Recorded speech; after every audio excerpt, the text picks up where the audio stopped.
Hello again, folks, in MAT-114. Today we're going to be covering section 4.2, which is a continuation of the four systems of numeration. Just to get you in the habit, remember, as long as you have the syllabus calendar, you will always know where we ought to be. And I'm going to be pretty rigid about sticking with it myself for my own sake. Today is Wednesday, the 27th, so naturally we're covering section 4.2 as promised. Okay. The packet that I have for you today will consist of these things. Most important, you would want to print this sheet for when you're doing your homework. These are the character sets for the next two systems of numeration we're going to talk about. Specifically the Babylonian and Mayan number sets. Okay. This is sort of a procedure I tried to contrive for converting from, for lack of a better phrase, the alien system. Babylonian is alien to most of us, to the familiar system, which is the Hindu-Arabic system. That's what we use, of course. Right? And then similarly, there is a sheet for converting back the other way. Right? Starting with the Hindu-Arabic system that we know and converting into the alien system that is Babylonian. Also included, there are the example problems that I swiped from the textbook, and I'll work through those with you. And that should be it. All right, so just try to print those things, especially the tables, all right, because you'll need them to convert. And put that in. And put this here. Okay. All right. Now, last time, the material from section 4.1 included these systems: the additive system, the multiplicative system,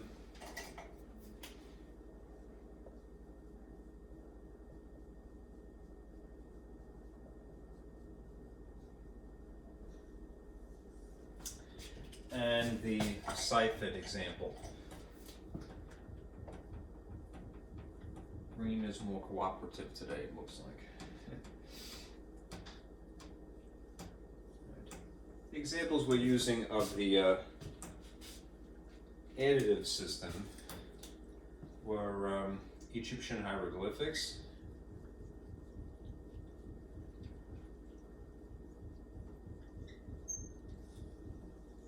and Roman numerals.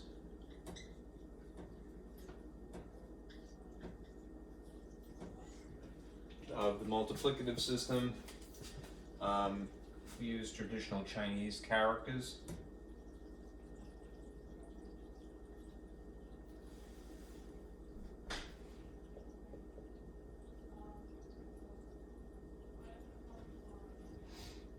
And for ciphered, the example included Ionic Greek.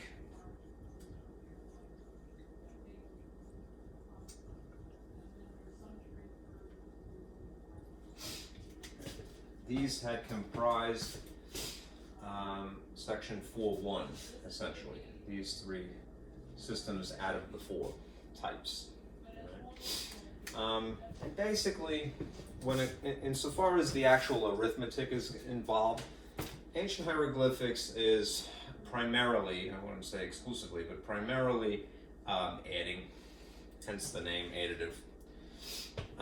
Roman numerals are potentially adding or subtracting, depending upon the order of the characters.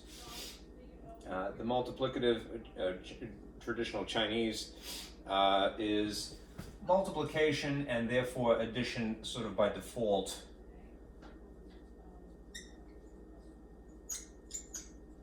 Right. And Ionic Greek is addition, and you can do multiplication if you employ an iota in superscript. Right. Similarly, in Roman numerals, multiplication occurs if you use bar notation.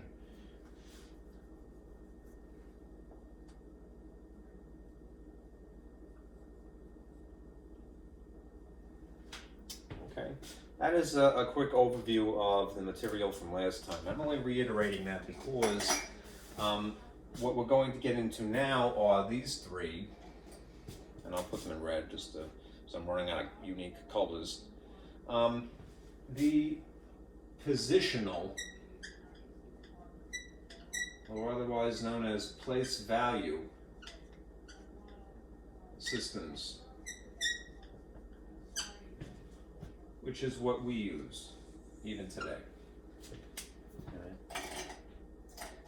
Of those, and this is again section 4.2 material as opposed to 4.1's.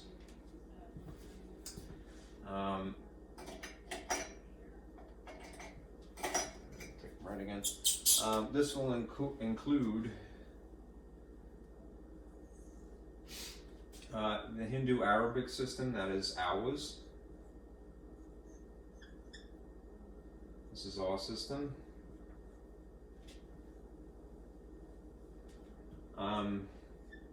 Babylonian.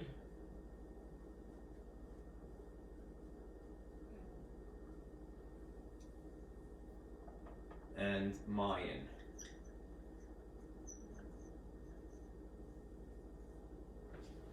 These are as close, this is definitively a positional value, place value system, right? This is what we use. All right. Babylonian is sometimes called a pseudo positional system because it does not have the symbol for zero. Right. Anyhow, bear that in mind. Let me give you some characteristics now.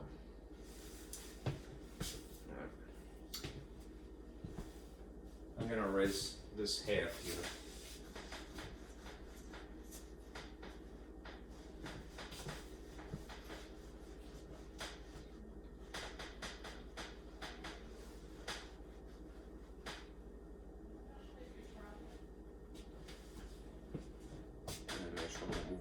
Too much. Okay. And if this is just ever so slightly out of view, I will move the camera back. Okay.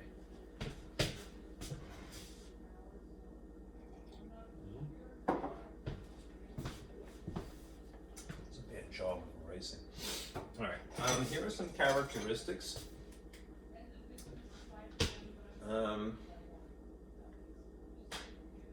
Positional system, characteristics. First and foremost, you need a base. And a base, if you remember from arithmetic, a base in its most literal sense is a number that is sort of written in the usual font size, and attached to it is a slightly smaller font and in superscript. All right. The B, as in base, is the number that sits here, and the X that I put in superscript is whatever exponent that would be applied to this base. So do remember the instruction for exponents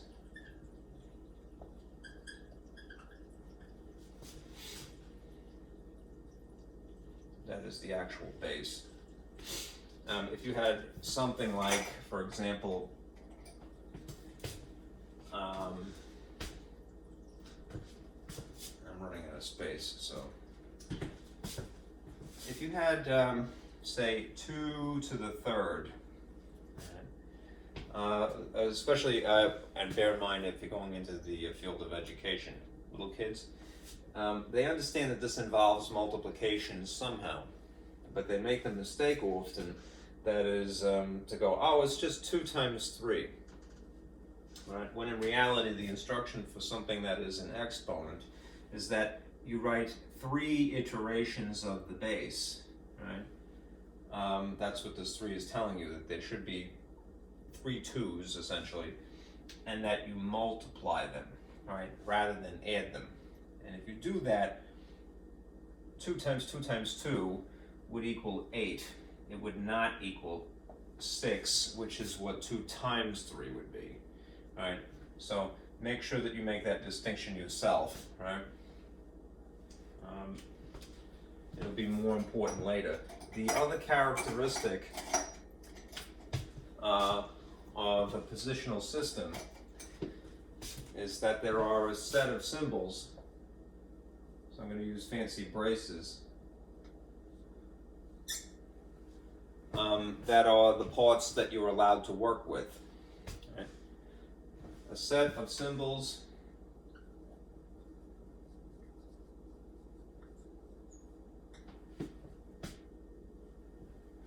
that basically are the base.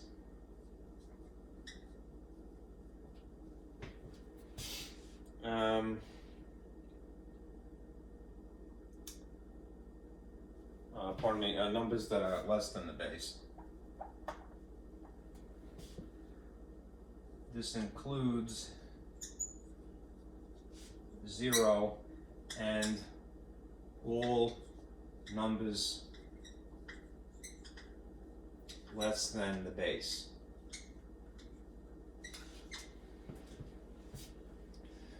So, to again give you an example, let me move this out of the way for a moment. If we're talking about the Hindu-Arabic system, which is the familiar system to us, this set would look like this. It would be 0, 1, 2, 3, 4, 5, 6, 7, 8, and 9. 0 first and foremost, and then everything up to but excluding the base because it is just less than that. There are 10 characters in the set total, 10 symbols. 1, 2, 3, 4, 5, 6, 7, 8, 9, 10, right? Which is why the Hindu-Arabic system is also referred to as a base 10 system. What we use, or decimal is another way of referring to it. Anyhow, it has 10 symbols to work with, and anything else beyond the number 9 can be constructed from these symbols.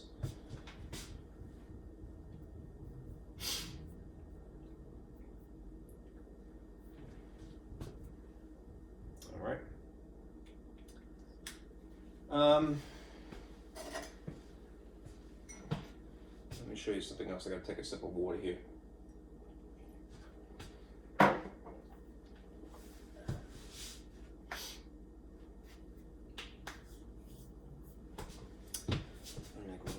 In my book here.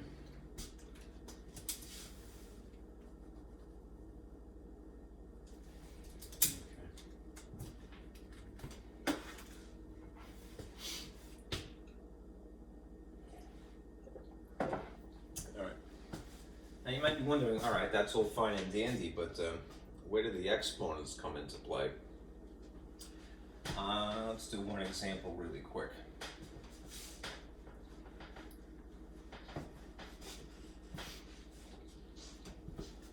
If you were to take the number in Hindu-Arabic numerals 1234 and then expand it, right,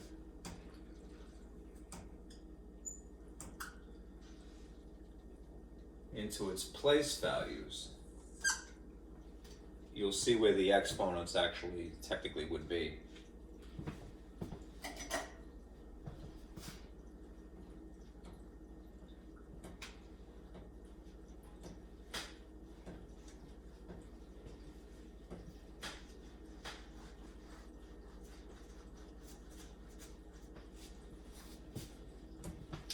So let's see.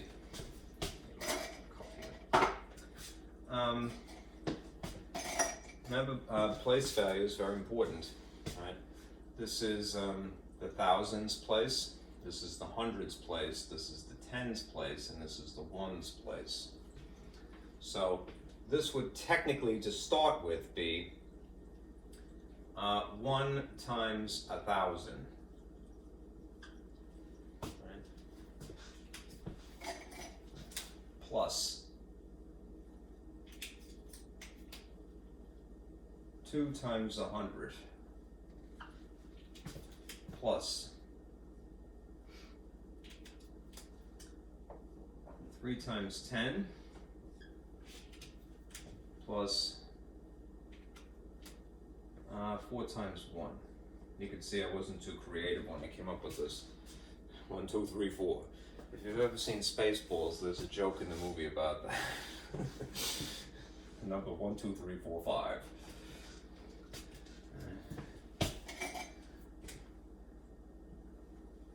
It's a little bit covering more ground here. All right. This is the expanded form versus what you might refer to as standard of the Hindu Arabic number 1234. An alternative way of writing these powers of 10 is to write them using an exponent and a base. So what I'm getting at is that instead of writing 1,000, put the equivalent, 10 to the third, the number of zeros, basically. Instead of writing 100, you would write the equivalent 10 squared, right? 10 to the 2, which is just, the 2 zeros would be 10 times 10, right? This is technically 10 to the first. And then when it comes to 1, it is derived from 10 to the 0, right?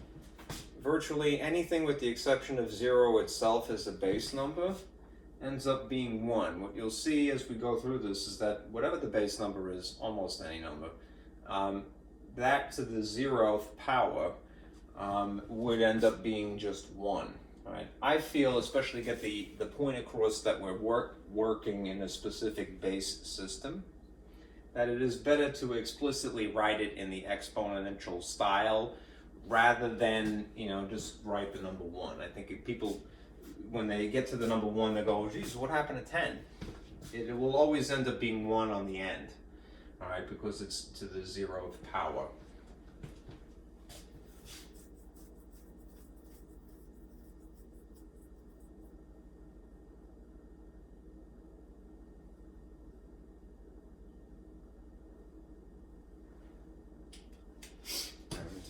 Water here.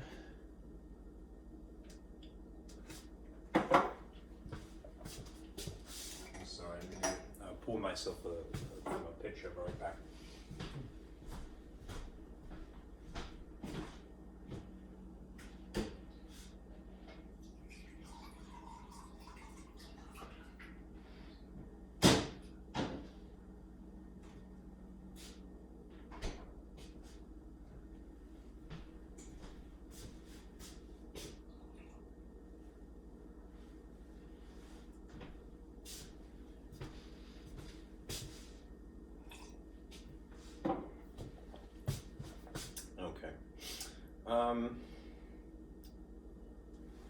Now let's compare some fun facts about these 3 examples of positional systems.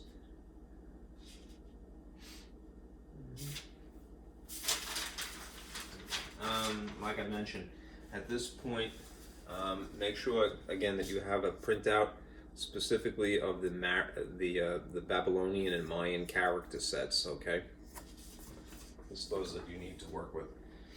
You can see the Babylonian one is quite concise, right? There's not much to it. Although that is convenient, the downside to a very abbreviated character set is that it kind of limits how you can work. It's cumbersome sometimes.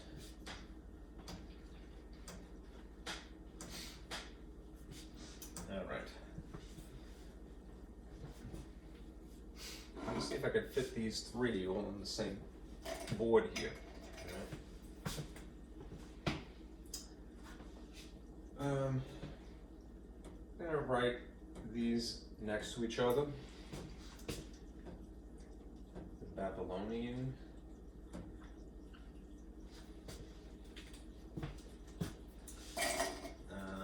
Mayan.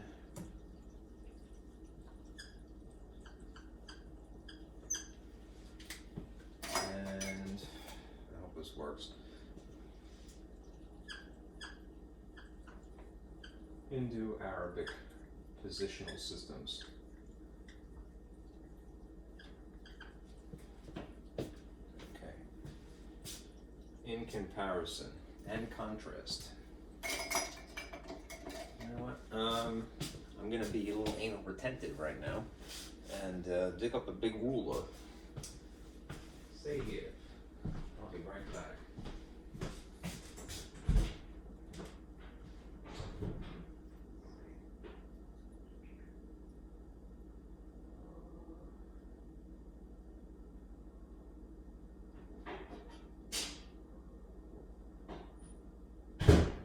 This may end up getting me in trouble.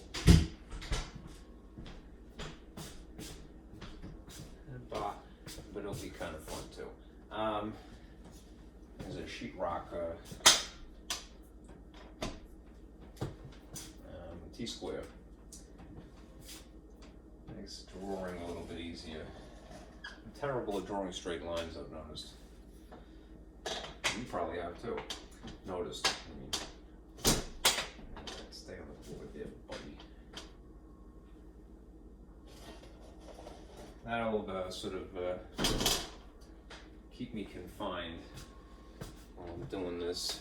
I'll put this over here, keep it out of trouble.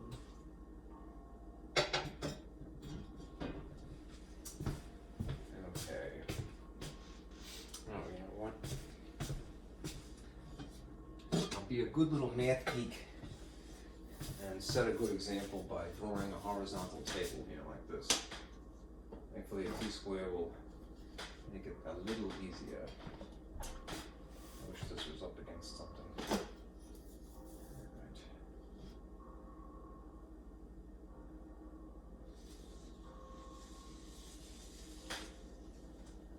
Right. Of course.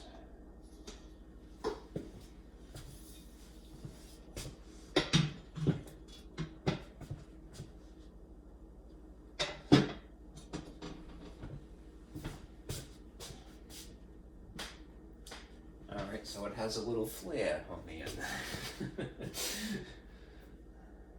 This is driving me nuts. There we go. That's somewhat better. It's better to have these things immediately adjacent to one another, I feel, because then you could go, okay, how are they the same? How are they different? In terms of time, Babylonian is the oldest of these systems. Babylonian, you might say, is around 2500 BCE. The Mayan system is around 1000 BCE, or from 1000 BCE, approximately. I really should use that symbol, I believe. Not just a similarity symbol, but I don't know, it doesn't look right to me. And being temperamental, but circa, there you go. Employ my Latin upbringing here, circa. And the Hindu-Arabic system is the spring chicken of all of these. This is from around 600 CE, right? The Common Era, right? Which we are currently in. Right? So only approximately 1400 years before us, right? Versus 3,000, and almost 5,000, 4,500 years ago.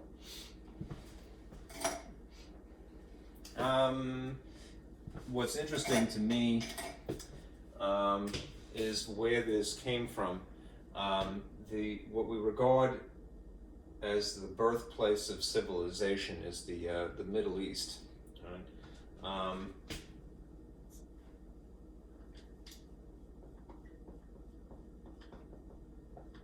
But I think it is also, to put this in context, this is the Middle East of the Old World.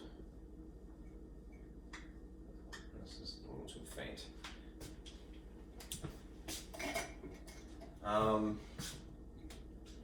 Whereas this is from Central, mines were in the Yucatan, Central America.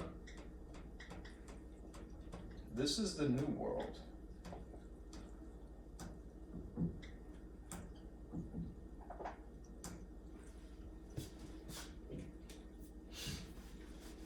And Hindu-Arabic is the Near East, Middle East.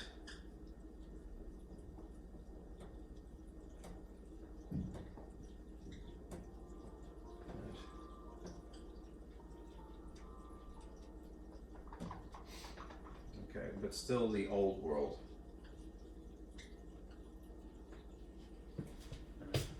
You realize what I mean by New and Old World. The Americas of the New World, quote unquote. And they were separated from one another, at least since the Ice Age of 10,000 BC. Right? So, if the cultures are separated, they're not communicating with one another, and interestingly, they still arrived at similar ideas, right, independently of each other. Right. Here's some time for some technical jargon. We, using the Hindu-Arabic system, all right, have what is referred to as a decimal system. Decimal means base 10. Right, as you had seen from a few minutes ago.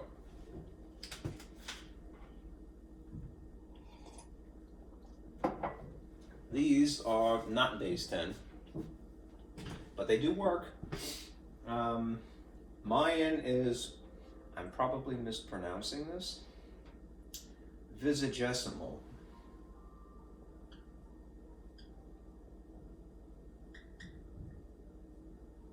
Which means base 20.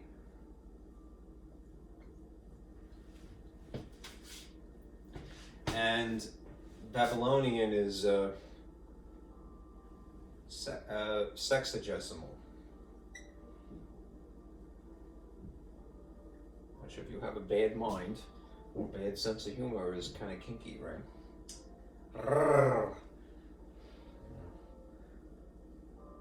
This is a base 60 system. Math is so blasé, right? I don't think that's the term. Sterile, you know. Well, at least ordinarily, right? Hey, get a load of the sexagesimal system here. All right, base 60, base 20, base 10. That is really more important than the nomenclature. Now you might wonder, all right, well, why these particular numbers? The decimal system is maybe a little bit more intuitive. These all actually come from our digits one way or another, but with a different emphasis. This is a little bit more plain, perhaps, I don't want to corrupt your opinion, more intuitive to us. We're familiar with having 10 fingers and 10 toes, and we're really just paying attention to our hands in this case. All right. The logic is the number is convenient for us humans because we have 10 fingers. Right? It is intuitive. The number 10 is intuitive to us because we have 10 fingers, unless we've been in an accident or we've had some unfortunate situation. I myself am missing my fingertip on one hand. Right? But largely we have, 10 fingers. All right. So this number is intuitive to us. If you just extrapolate a little bit on that, you can see probably why the number 20. The Mayans, all right, were a little bit more broad-minded, I suppose. They regarded, you know, feet and hands as a convenience as well. So, yeah, 10 fingers, but you also have 10 toes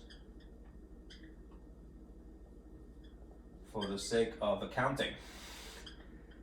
Since it will soon be tax season, right?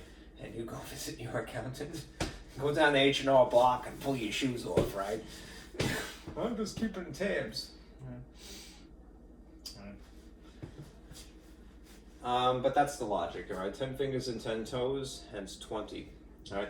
This is a little bit more nebulous, perhaps, but this is actually fascinating. The theory, whether it's true or not, is that this does come from your hands as well, but in a slightly different context. I'll stand here. If you're employing your hands like so, right? If you analyze your hands, right, you have segments that are obvious, right? But you know where your knuckles would bend, right? 1, 2, 3. 1, 2, 3. 1, 2, 3. 1, 2, 3. If you were counting, using your hands to count by just not the whole shaft of your finger, but the segments instead, right? It's thought that, I'm blocking the light here, that you might have used your thumb to go like this: 1, 2, 3, 4, 5, 6, 7, 8, 9, 10, 11, 12. So you have 12, and then you account for that with the other hand. That's one set of 12, all right?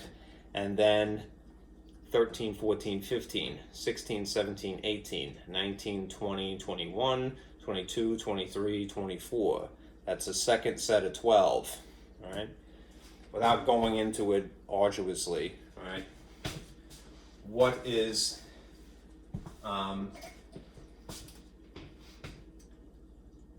let's see, 12 finger segments. And I'm using the wrong color just to keep it consistent here. What is 12 finger segments times the 5 fingers of your other hand?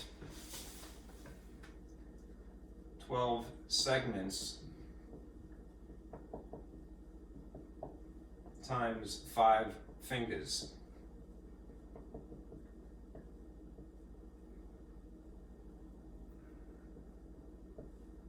60, all right?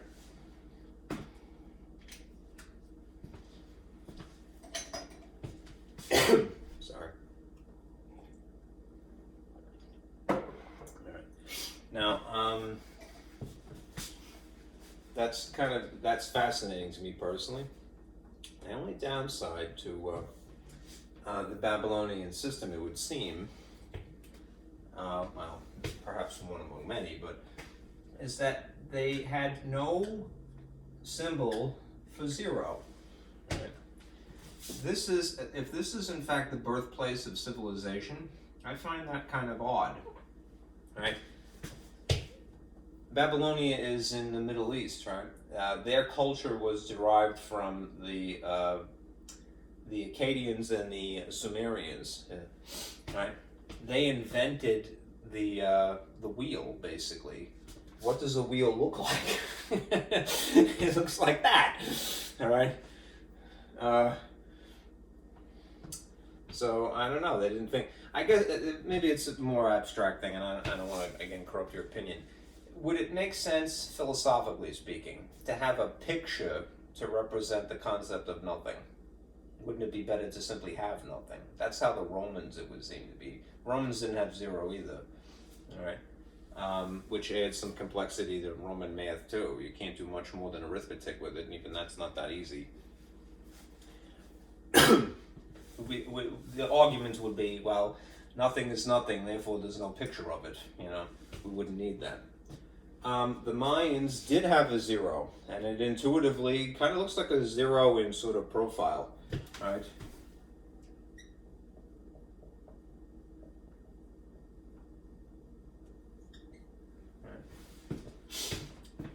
If you look at the sheet, you'll see it immediately. Here's the symbol, the equivalent of 0. It kind of looks like a coin almost on its edge, right, which is round. All right, so almost like at an angle, you know, in profile. Babylonians, not so much. Right? Anyhow, this is the New World and this is the Old World. Yes, there is a span of at least 1,500 years between them. But if you lived in the New World at that time, you were not communicating with people who lived here. All right. I have read that the Mayans did not incorporate the wheel either. You know, it's sort of the reverse situation. This is the only reason why I'm belaboring the point. These people invented, well, their immediate ancestry, the Sumerians, invented the wheel. All right, but they didn't have 0. The Mayans had 0, but they didn't use the wheel in a practical way. There seems to be archaeological evidence of the Mayans having toys that have wheels on them, but not like a barrel or something, a wheelbarrow. Yeah. We, of course, in the Hindu-Arabic system, have 0. Right? Systems that have 0 are considered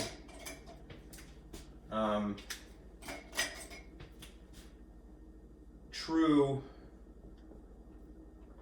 positional place value systems. Right? Not to give it a bad name, but the Babylonians, on the other hand, are referred to as a pseudo positional system for the reason that they don't have a 0.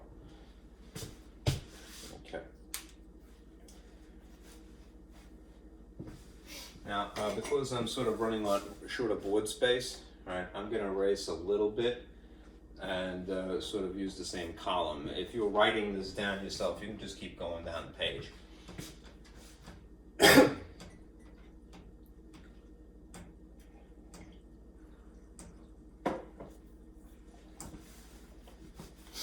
All right. Let's see. Let's look at the character sets.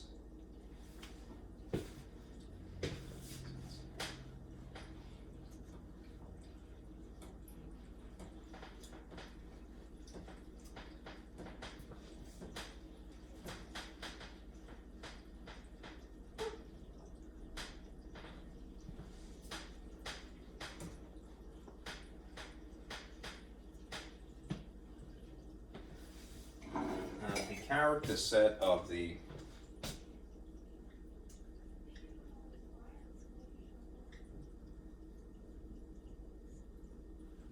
Babylonians was 2 symbols, essentially a wedge shaped like so and 2 wedges united, which to me sort of looks like a boomerang. I hope the ancestors will forgive me for maybe not doing it any justice. Right. Where does this come from? These are impressions made with a reed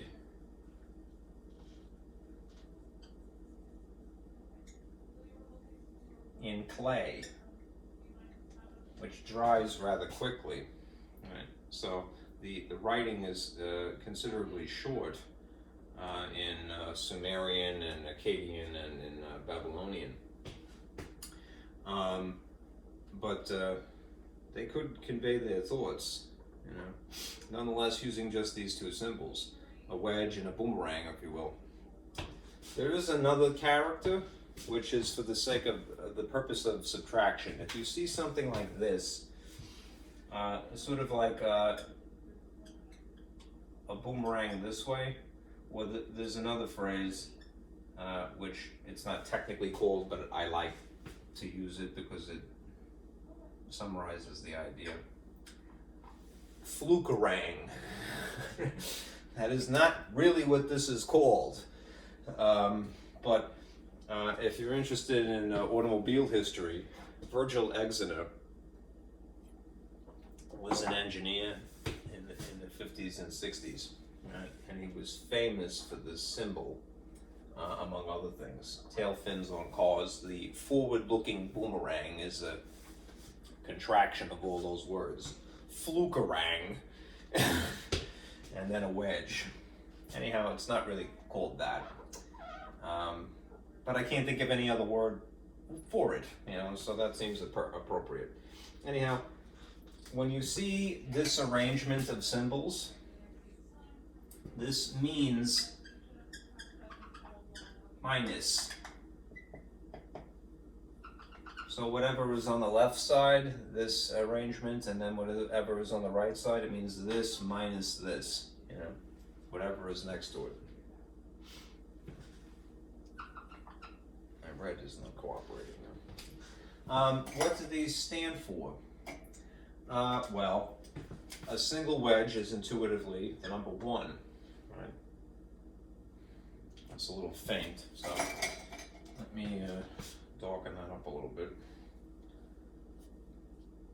This is the number 1, and this is the number 10, right? It is still a base 60 system, but they only had these two symbols to represent a number. All right, a number 1 and a number 10. Anything else is derived from adding these or from subtracting these. Right? So they used basically addition and subtraction. At least that's what's relevant for us right now.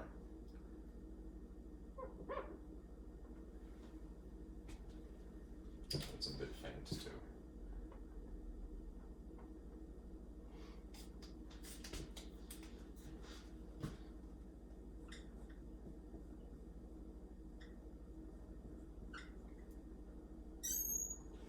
Okay. All right. The Mayan character set is much larger. Right? Not drastically so, but the 3 distinct characters that you will see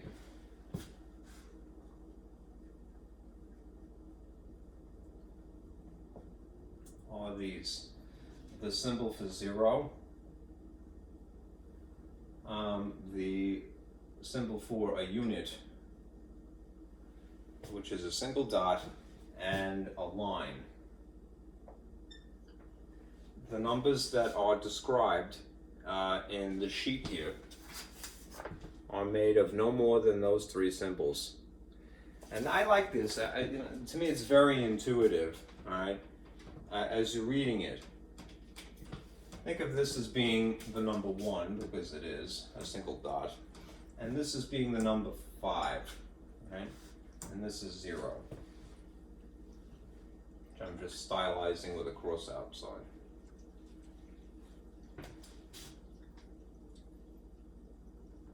The hands are still showing themselves somehow, right? 10 is, again, intuitive to us humans. All right, 5 is intuitive to us as well. That's just one hand.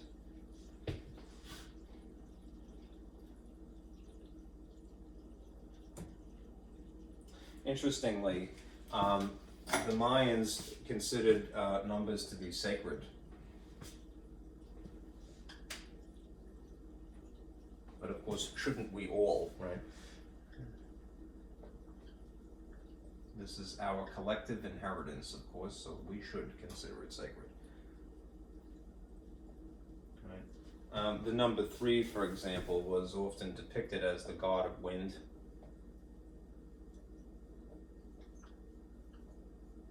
And the number 4, I want to say,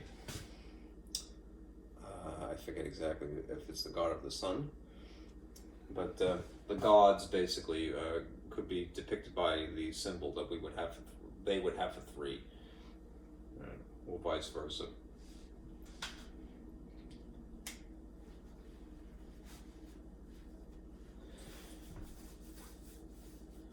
And of course, we already are familiar with our own character set, but just to reiterate. I wish that green would be more cooperative, but it never is. And 0, 1, 2, 3, 4, 5, 6, 7, 8, and 9. Those are the distinct individual characters that you would need to express any quantity larger than 9.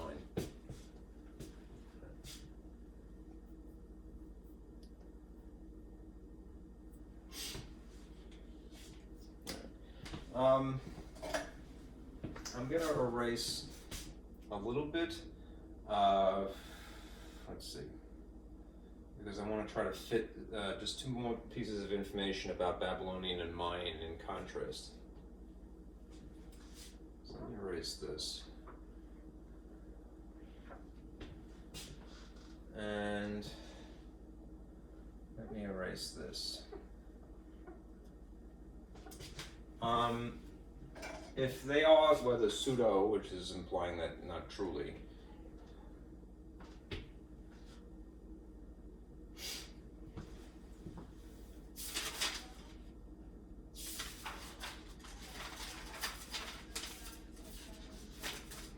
if these are truly positional systems,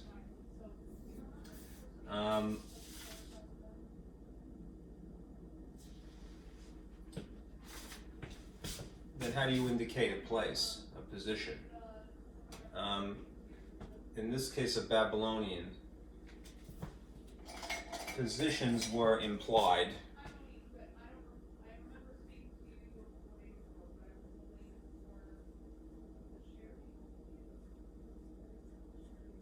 by gaps.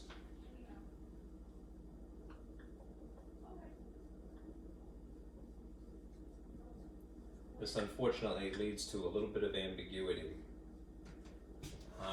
but there's a workaround, right? If we have a ones place, we're used to that position, a tens place, a hundreds place, a thousands place, and so forth. The numbers are all bunched together in our system. We don't really, and we're just taught to look at them, right?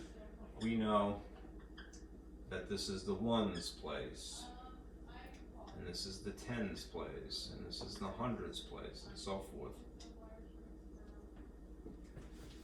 In their case, they only suggest that by making a gap, a space in between whatever it is that they're drawing. Okay. In the case of Mayans, it is still kind of intuitive in a way. It's just going about the process a little differently. They make levels, right? Position is implied as different levels.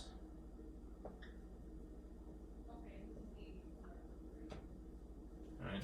That is to suggest everything is written vertically.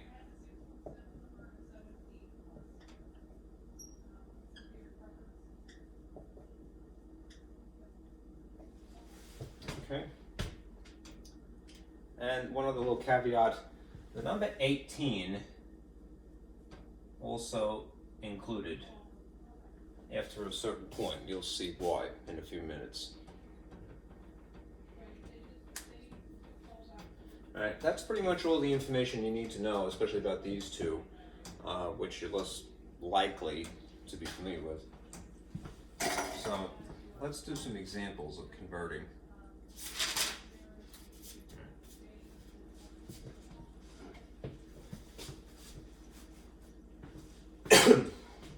Erase this.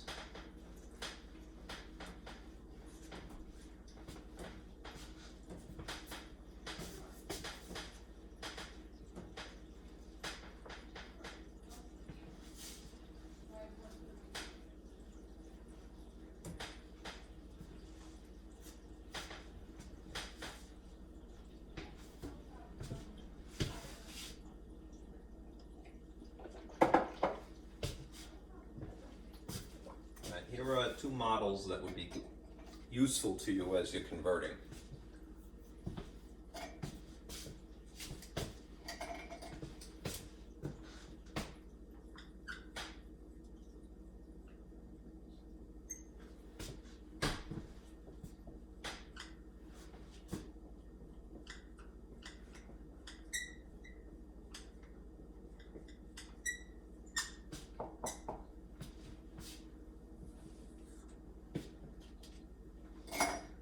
soon be a dud.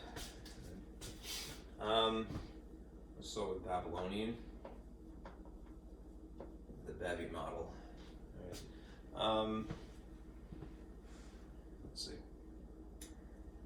Basically, again, if the base is 60, start out writing the number 60 and then write sort of counterintuitively to us here in modern America. 60 to the 0, 60 to the first, 60 squared, and it can go on into infinity that way. I need the space, so I'm going to just write this elsewhere.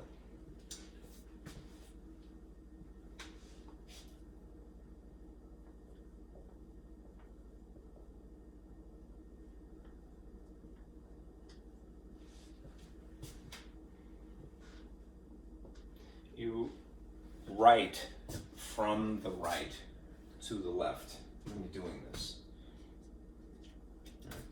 And it's always going to be 60 times something. So, probably need the space, so I'm going to do it again. Times the first group, sum,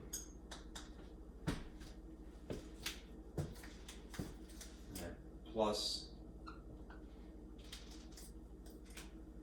60 to the first times the second group, sum, and it will follow this pattern indefinitely, moving forward. Just keep increasing the exponent.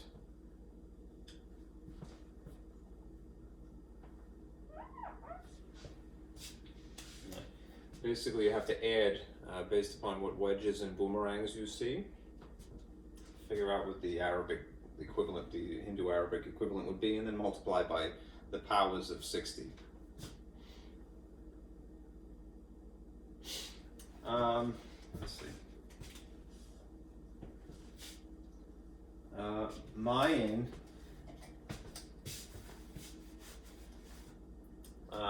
You could sort of write it out horizontally, but you might end up doing it vertically. I'm going to, just for the sake of comparison, do something similar, write it more horizontally just to start with. Their base 20, right? So you would have a 20 to the 0 to start with. And then you would multiply by the sum of characters that are the bottom level sum,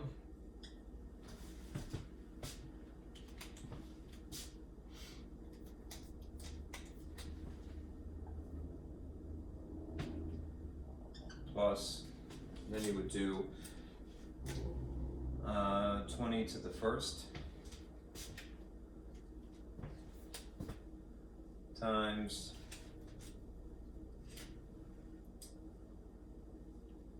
the next up sum, and then it gets a little tricky. The next one is going to be, believe it or not, 20 to the first again, all right? But in addition to that, well, multiplying by 18. Okay. And then, although I'm really squeaking it in here,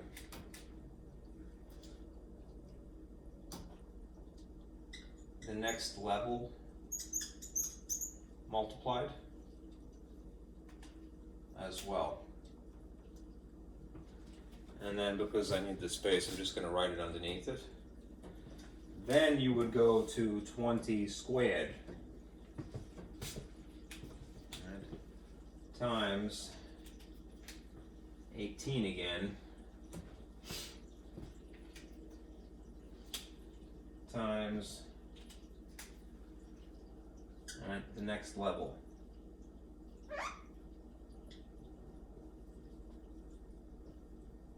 And this pattern will repeat. Right, indefinitely.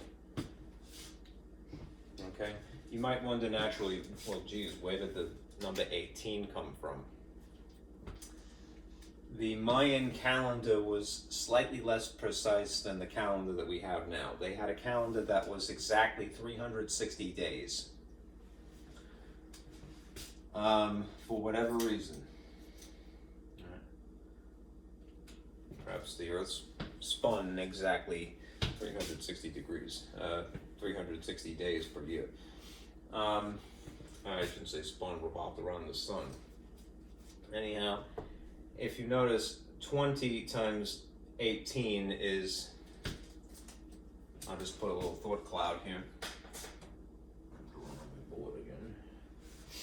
What's 18 times 2? So 18 times 20 is 360. This is to match the calendar. This is to make the system of numbers, which are sacred, conform to the number that they use for their calendar year, 360. That's what is believed, at least, is the reason. Anyhow, the powers of 18 do not increase. It's not 18 to the first, it's not 18 squared, it's not 18 to the third, it's just 18. But the powers of 20 increase from 0 to 1, stays 1, and then it goes to 2, and then 3, and then 4, and so forth. You probably are not going to need anything beyond this one here, because if you multiply it out 18 times 400, you're going to get quite a large number, and large numbers are not too common in ordinary life. Okay? So just beware. Powers of 20 increase. Right. Only, not 18.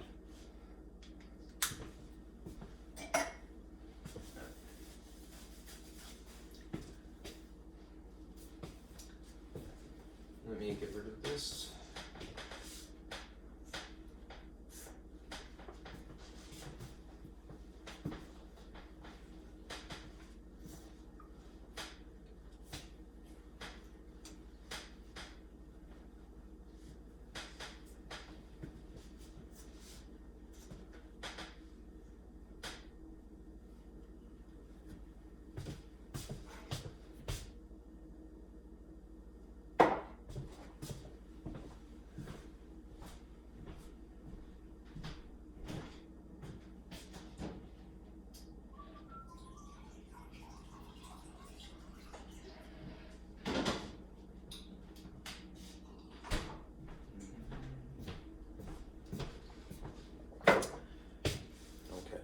Now let me explain this handout. You know what, why don't I take the time and I'll pull it up here just to reiterate that point. We had to look for information.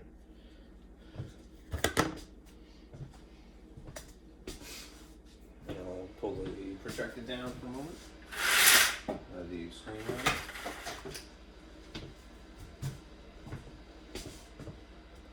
The blinds.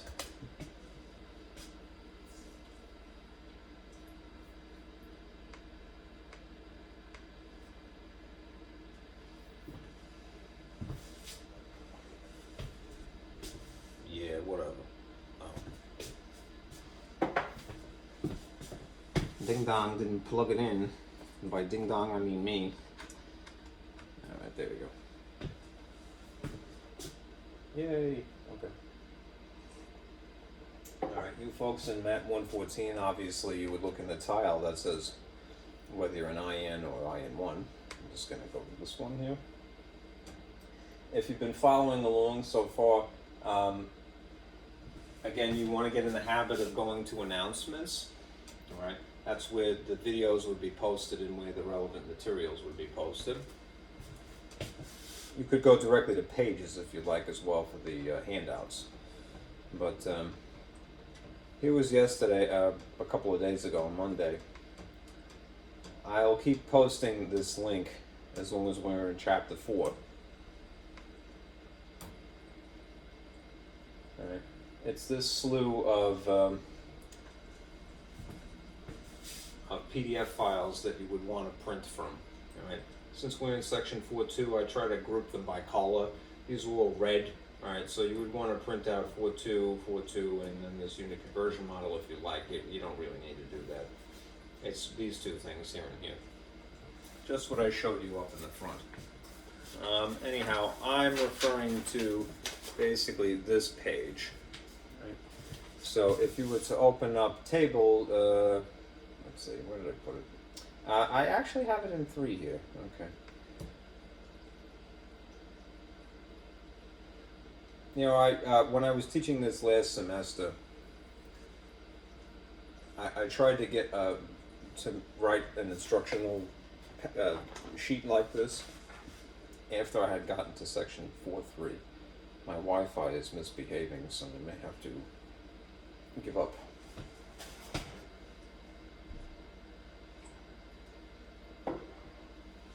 Alright, there it is. Alright, anyhow, if you're converting from, and we're going to do a couple of examples in a moment, from, for lack of a better phrase, an alien system, that is something that is not familiar to you. I don't think ancient Babylonian is familiar to too many of us, you know, modern humans.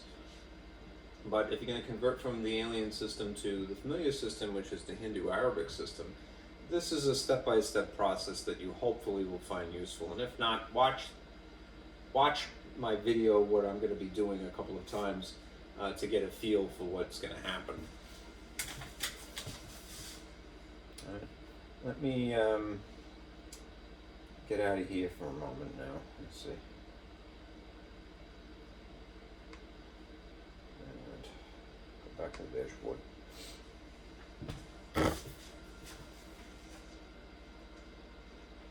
Spare the bulb here.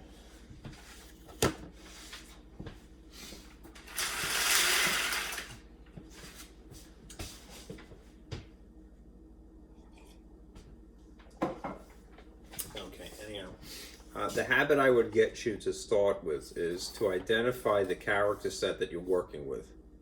Right? That is of the alien system. So, if you look at further in the packet there, the next page, you know, would be the example problems. I'm going to start with example 1 here. All right. This is what you're asked to do. All right. For example 1, you're basically going to translate Babylonian into Hindu-Arabic numerals. Right? So if I follow my own advice, what I would want to know is, what to keep in mind is that the character set looks like this.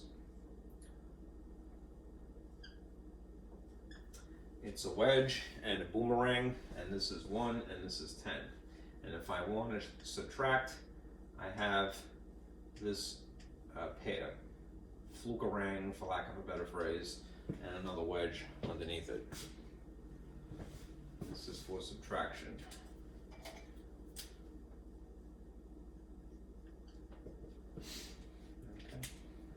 Okay. So here's the actual problem.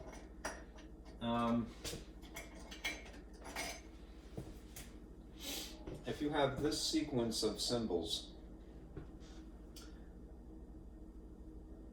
boomerang, boomerang, boomerang, and that isn't what it's called either, it's just easier for me. Wedge, wedge, wedge, wedge. And then an obvious gap. And then 2 more boomerangs, and then another wedge. Right? You could translate this into the equivalent Indo-Arabic numerals. It's really just, it's similar to hieroglyphics in that if they bunch together, you could write as many of them as you want, really. All right, you can add them. So if you have essentially a 10, a 10, and a 10, what's 10 plus 10 plus 10? 30, right? If you have a 1, a 1, a 1, and a 1, what's 1 plus 1 plus 1 plus 1? 4, right? If you just combine those, what do you have? 34. All right.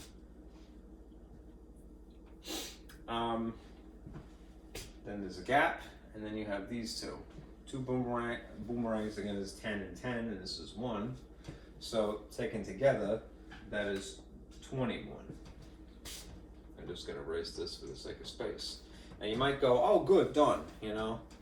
But remember, this is a base 60 system. So what we have to do now is also remember that this is just, what is in red here is just representative of the group. Right? The first group, first from the right. And this is the second group. And now we have to employ or incorporate the powers of 60. Always starting with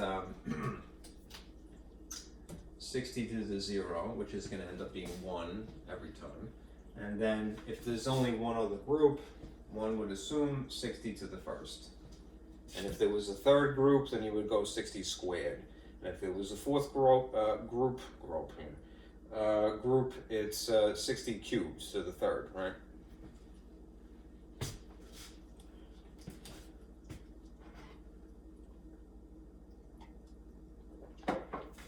And eventually you will need to add these. Okay, so if in reality 60 to the 0th power is really just 1, then the outcome here is just 21 times 1, which means that this is 21 plus something. Right? If 60 to the first is really just 60, all right, then this is 34 times 60, which is admittedly a larger number. All right, but let me do this really quick. 24, 18 plus 2 is 20, extra 0. So this is an extra 2040.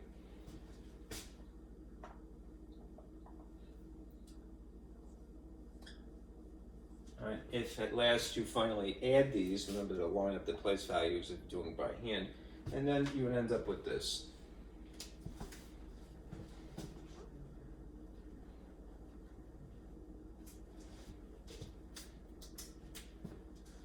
This is equal to 2061. Okay. Now, not to intimidate you at all, but realize we're only assuming that because there is this gap here. All right? You'll see in a couple of problems a little further into the discussion that there's unfortunately some potential ambiguity, you know. But for right now, we would assume that this is fine. 2061.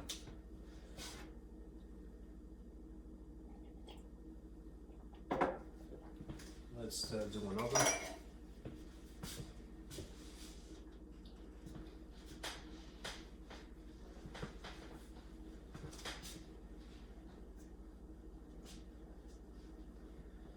Okay, now let us say, for example, 2. Still converting from Babylonian to Indo-Arabic. Suppose you had a wedge, and then a gap, boomerang, and a wedge, another gap, and then this sequence, boomerang, boomerang, Flucorang, to corrupt you, over the wedge, and then 2 more wedges. This is one group, a second group, and then a third group, but this one involves a subtraction problem because it has this collective grouping here. This sort of wedge shape, forward wedge over a forward-looking boomerang over the regular wedge here. So let's convert the individual chunks first. All right, group here. 2 wedges is a 1 and a 1. So this is just 2 by itself. This is a boomerang and a wedge, which is really 10 and 1, which if you add them is just 11, right? 2 boomerangs is 10 and 10, so that's really 20. These two symbols in tandem mean subtract, and then what is on the right side of them is another 2 wedges, 1 and 1. So this is really 20 minus 2, which means that this is really 18. So you have 2 for the third group, if I'm reading from from right to left, 11 for the second, and then 18 in the very beginning here. So now what I'm going to do is throw in the powers of 60. This is 60 to the 0. This would be 60 to the first, and because there happens to be a third group, this would be 60 squared. Right? Do you remember the order of operations? You have to do the multiplication always before, well, exponents first, then regular multiplication, and then adding. So, just to remind you, you perform your exponents first, regular multiplication second, and then you add third.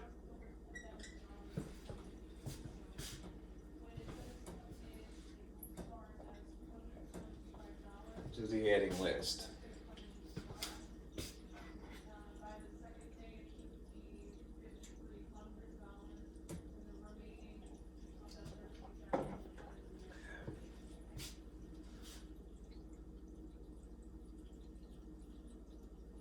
Okay.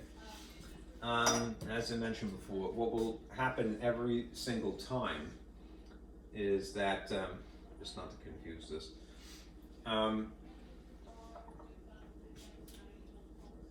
60 to the 0 is going to be 1. Right? 60 to the first is just 60. 60 squared will end up being 3,600. Okay. Now you have 2 times 3,600, which is 7,200. Right? Then you have 11 times 60, which is 660. And you have 18 times 1, which is 18. And if you add these, the order of operations would really dictate that you have to do this in left to right, but so be it. So 118. What you end up with is 8187. Okay. 7,818. Wait. There's one dodo mistake here. This is a 6. So that is a 7. 7,878 is the equivalent of wedge, boomerang wedge, wedge, Flucorang over wedge, wedge.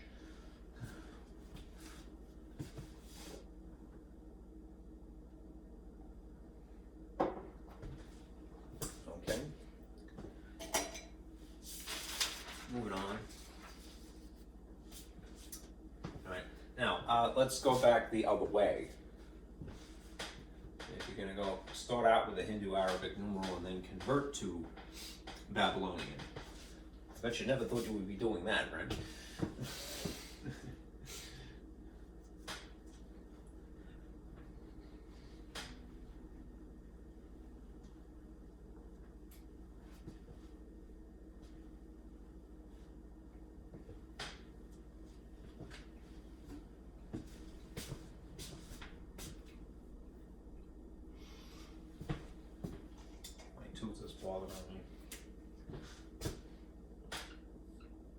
Hindu-Arabic converting to Babylonian.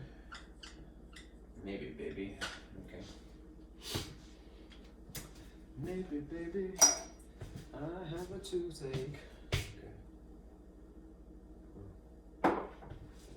Pardon me, I'm gonna just take an aspirin.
process of converting from what is now familiar, the Hindu-Arabic system that we use, to the alien system, is another sheet here. Right. Converting from the familiar system to the alien system. Basically, the real distinction is the operation. This is a little goofy, all right? But let me point out something before I move on. What we had been doing was a lot of multiplication. Multiplication by powers of 60 so far. What you're going to be doing now is dividing by powers of 60. All right. Now, what I would set up as a preliminary step here is to identify the positional values and do the actual multiplication of the alien system. Right? Not the character set so much as the actual values of the numbers involved. So I'm going to write that over here. In the case of Babylonian, if it's a base 60 system, then it's, again, 60 to the first, 60 squared, 60 to the third, and hopefully you won't need something beyond that. I forgot 0. Dopey. 0, 1, 2, and 3. And these are the equivalents if you did the actual multiplication. This is 1, this is 60, this is 3,600, and this is a pretty huge number. All right, this is 216,000. Hopefully we won't need that. But these are the actual positional values.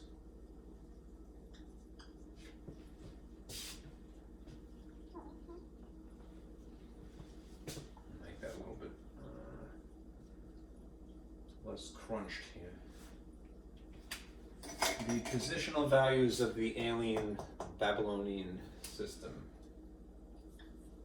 All right, we need that as a reference, basically. Now, here's the actual number that we're going to convert.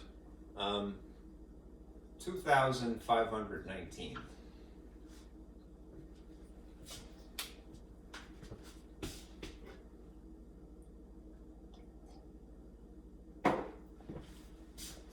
The second step is that we're going to be comparing a lot. So we're going to take the number that we're given, 2,519, and compare, where is it? Yeah. With the less than greater than symbol in this orientation, it is less than, to these positional values. Ultimately, we're trying to choose which we can divide by nicely.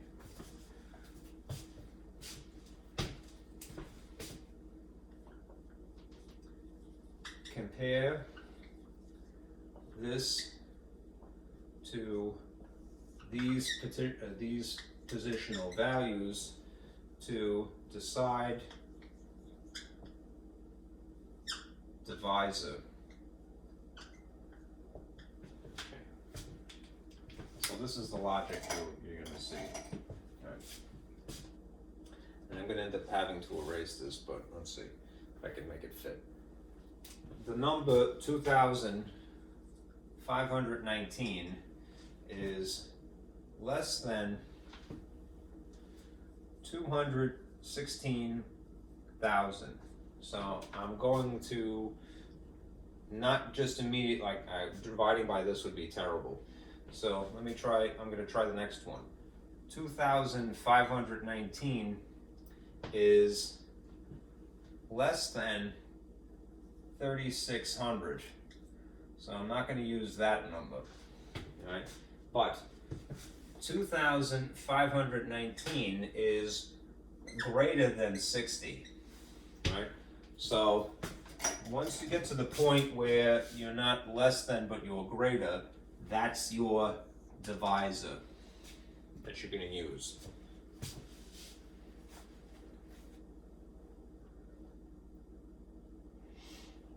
So if I do that, and I'll put it over here,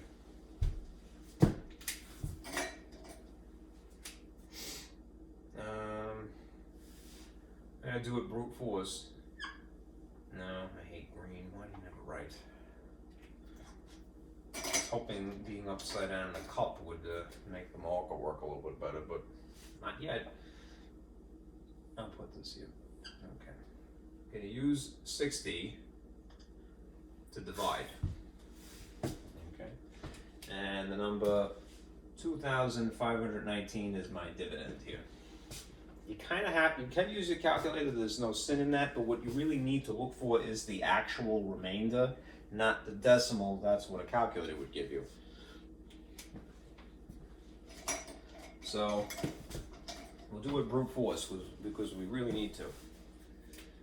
60 doesn't fit in 60 doesn't fit in 25, but 60 fits in 250, roughly. Take a guess. What would be, if you just pay attention to these two digits and this digit, that is the relationship between 6 and 25. What from multiplication tables of 6 is close to 25? 24. Another reason why it is good to know your multiplication tables by heart is that you could be strategic when you're trying to long divide here, or just divide in general. Anyhow, 60 goes into 250 roughly 4 times, which is 240 it would end up being. And the difference would be 1, 1, and then 19. 9 here. Okay? As you drag it down. Same process. 60 goes into 119 only 1 time. Because if you did 2, it would overshoot this number here. That would be 120, it would be too much. So unfortunately, you're going to have a large remainder in this case. 119 minus 60 is 9, and then 11 subtracting 6 is 5.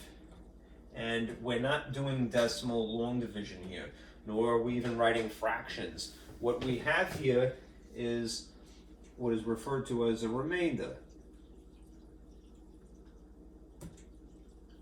Right? And when you were a little kid, they may have said, oh, well, put 41R for remainder and then write the number 59. What you're going to do is keep dividing until you get to the very dead last position value. So we're already at 60. We just got to do this one more time.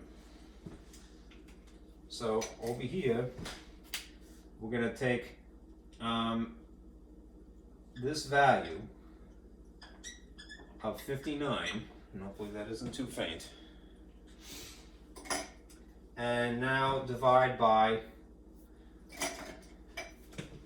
as we divided by 60 here, we're going to divide by the last position value, which is 1 here. And this will be pretty easy. 1 goes into 5 exactly 5 times. 1 goes into 9 exactly 9 times. That's going to always happen no matter what system you use, because the position value here is, going to be 1, and dividing by 1 doesn't give you anything but that answer. Okay, so what do you end up with here that is useful? What you end up with are basically the groups. This is going to be a group that you have to translate into Babylonian characters, wedges and boomerangs, and this is going to be another group. And you would have to do the same thing. It would be the first group technically, and this would be the second group technically if you're reading from right to left. That would have been times 60 to the first. This would have been times, 60 to the 0, and this would have been times 60 to the first. So I need the space, so I'm going to erase a little bit.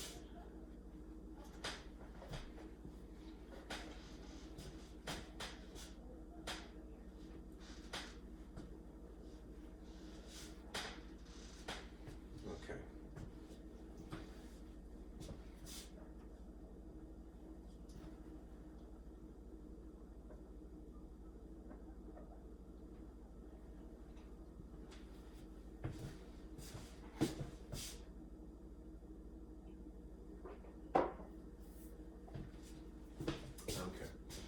So if this would have been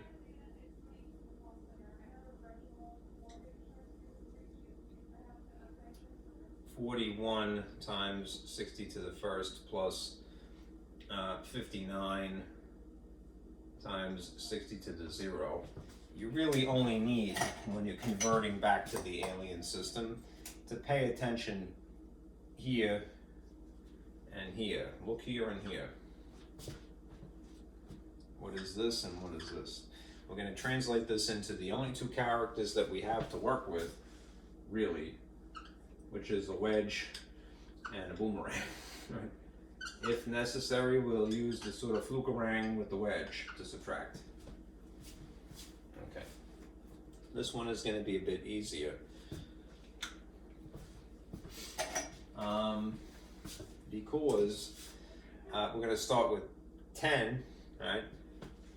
We have the choices of 1 or 10 to use. Since we have 40 at least, this is really 40 plus 1, all right? Then we'll do boomerang, boomerang, boomerang, boomerang, and then wedge for that set, that group.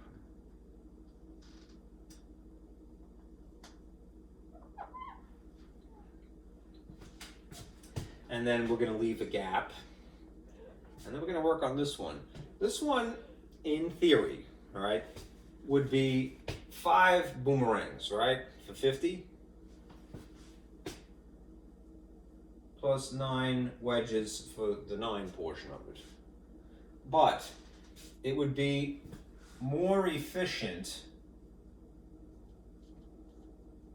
to subtract because it would be less symbols to use.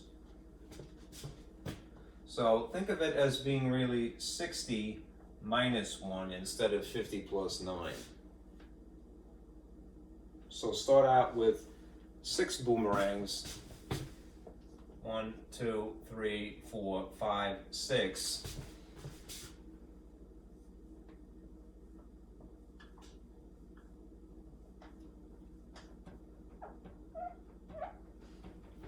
And then that weird combination of forward-looking boomerang and then Flucorang, I like to say, right? Beating a dead horse now.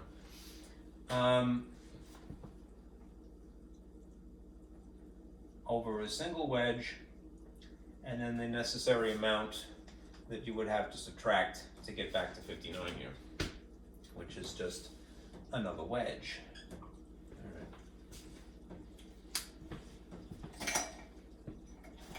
These two things, right? I'll erase this just to be for the sake of space. And write it a little bit cleaner.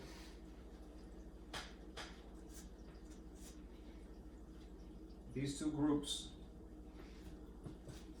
are the answer. Right? What is 2,519 written in Babylonian? It is this sequence of symbols, a gap, and then this sequence.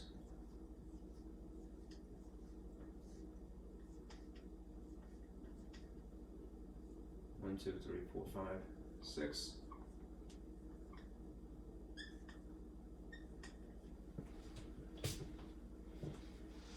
That's your answer. Right? Do make an obvious gap though. Okay.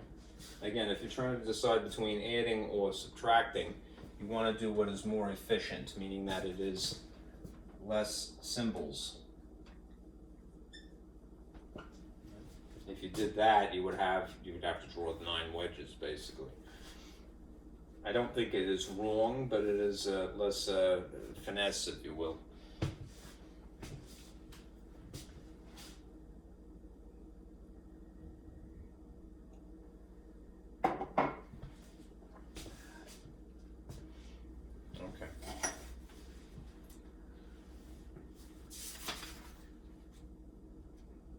Let's do 2 more because this is kind of tricky, and then we'll switch over to Mayan.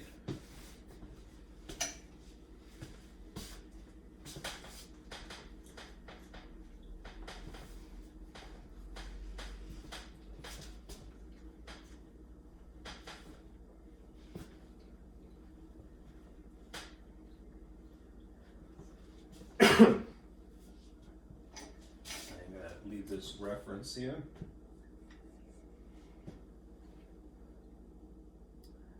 Um, 60 to the third, 60 squared, 60 to the first, 60 to the 0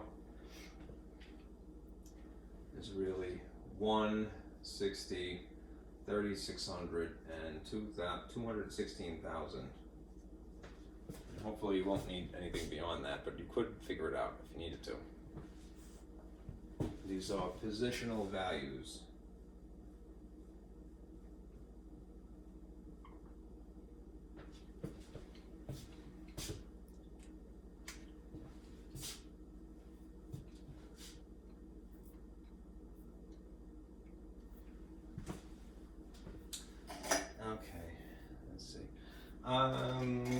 Suppose you have to convert the Hindu Arabic number 5,363 right, into Babylonian again. We're going to again compare to the positional values. 5,363 is less than 216,000.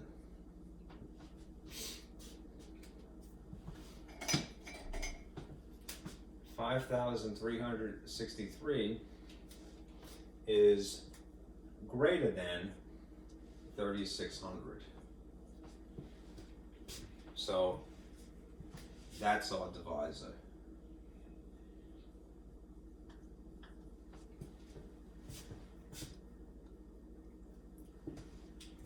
Okay. So over here, let me write this.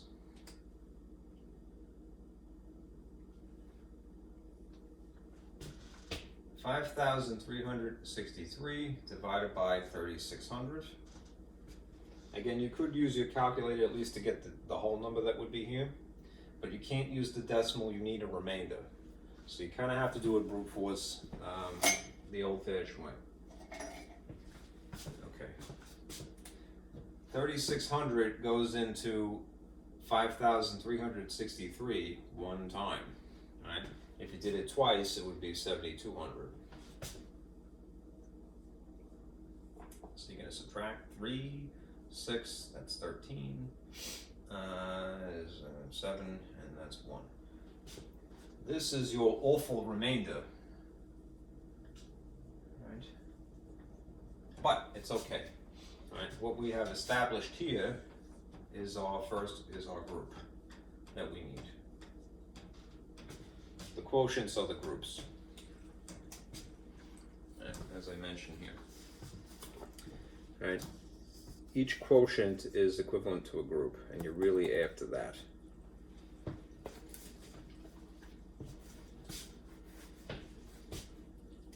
So you're going to do this division again, but with the next position. All right. So you have 1,763. And if we go to the next, we didn't end up using this, we end up using that. The next number would be 60 naturally. So we're going to divide by 60, the divisor, and we'll see what we get. 60 doesn't fit in 1 or 17, but it is somewhat into 176. If it was 180, it would be exactly 3. So it has to be 2. And the only reason that I know it's 180 is because the relationship between 180 and 60 is the same as 18 and 6, and I know my multiplication tables by heart. All right, so to encourage you to memorize them. All right. Anyhow, times 2 would be 120. You subtract, you get 6. 7 and 2 is 5, and that would be 0. And you bring down 3. And you look for a similar relationship. If necessary, obscure the double-digit 0 here. Pay attention to the first 2 digits here. From multiplication tables of 6, right?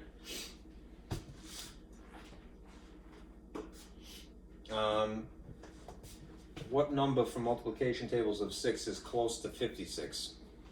54, which is 6 times 9. So if it's 9 really times 60, this is 540. Right? and you subtract again. 3, 2, and that would be 0, and you're out of numbers to bring down, so you're done. This is remainder 23. So you're going to divide one more time.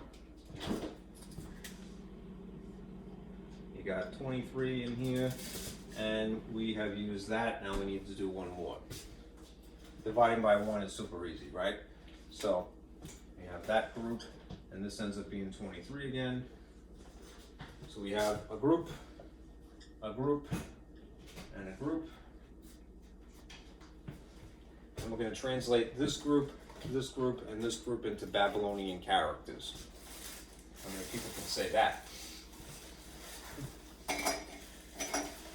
Certainly not my waffle eating sister.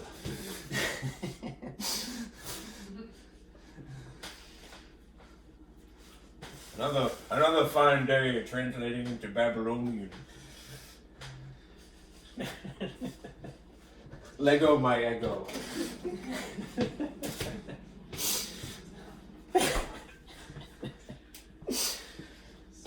Yeah. All right. So this would have been, this is kind of overkill to write this, but for the sake of clarity, it's a good thing. This would have been the group that is 1 times 60 squared, right? Plus the group that is 29 times 60 to the first, plus the group that is 23 times 60 to the 0.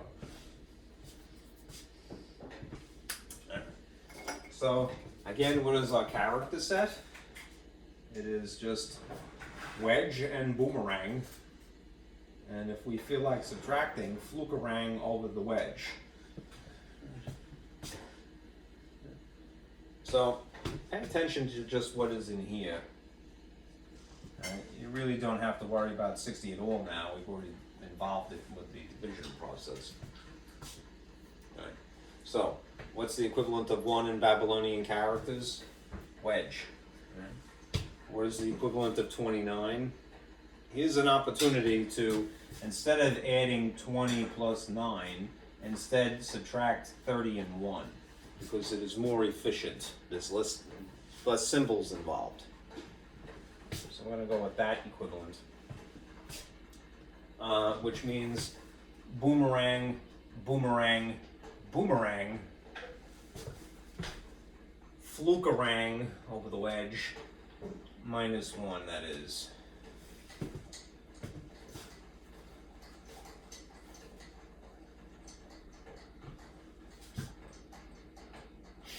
And let's see, last one. 23. This is really 20 plus 3. So boomerang, boomerang, and then a wedge, and a wedge. Looks like 4 marks, right?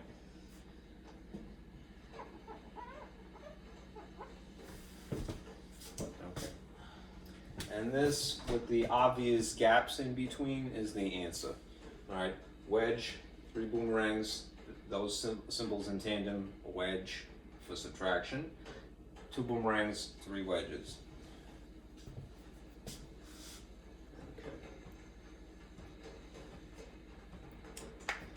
Let's see.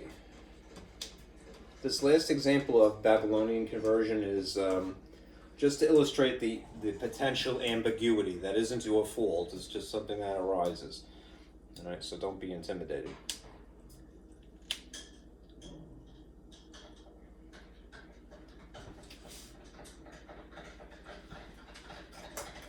Let me erase this and we'll get to it.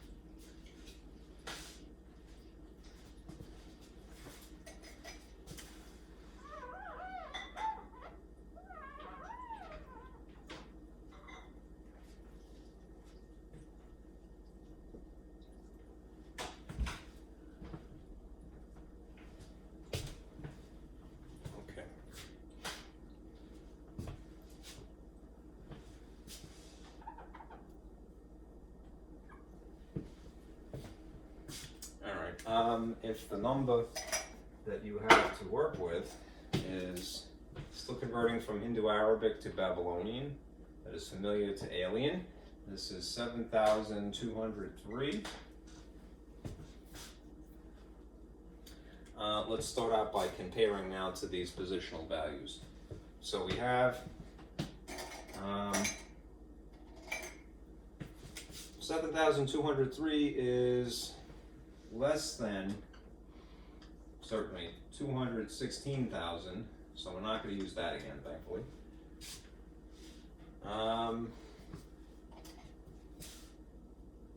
7,203 is greater than 3,600, so again, this is where we're going to start. Right?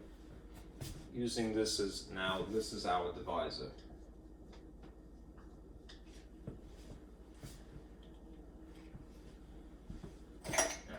So, let me just make one correction here. This should be 7,223. Sorry.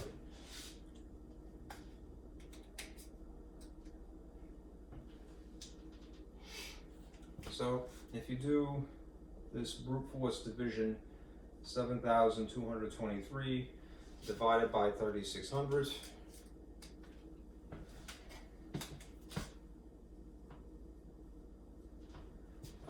it would again be useful if you know your multiplication tables. These numbers might look familiar to you if you're familiar with multiplication table of 6, 36, and 72. One is half of the other. Anyhow, you can't fit 3,600 in 72 or 722, but you can fit it in the whole kit and caboodle here, just a little bit short. So this would be twice, and it would be 7,200, and the difference would be 23. This is your remainder again, which is what you're after. So now we're going to divide 23 by the next position. Here's where we get into trouble. Not your fault, all right? Just it happens. We appropriately used 3,600 as a divisor, and we ended up with a quotient of 2, the remainder of 23. But if we use the next one, what's going to happen here? You have the situation where you have 60 is far larger than 23, all right? So in terms of a quotient, all right, how many 60s can you fit into 23? 0. You can't put anything in there, right? If this was a decimal problem, you wouldn't sweat it. You just put our decimal and then, you know, continue into 230 instead. But we're not doing decimal division, so we're just going to simply reserve this for the next power of 60, which is 1. So we have 23 divided by 1. It's too big. Yeah. Right. 1 goes into 23 certainly nicely, and it always will. 23. Right. So now let's see what we have. If again, we're really just paying attention to these, this is a group, this would technically be a group, and then this would be a group. Let's see how we would translate that. 2 would be a wedge, and a wedge looks like 2 fangs, right? There is no symbol for 0, all right? So we have this group, and then we would have this gap here, all right? 23 is really the group that is 20 plus 3. So it would be, here would be a boomerang, and then a boomerang, and then a wedge, and a wedge, and a wedge. What you should do, not that the Babylonians did this necessarily, is maybe leave this underscore here to indicate that there is really a gap here. Because if you put this adjacent, it's not going to look like it's that this power exists, or rather that the squared exists even. All right, so this is an example of ambiguity.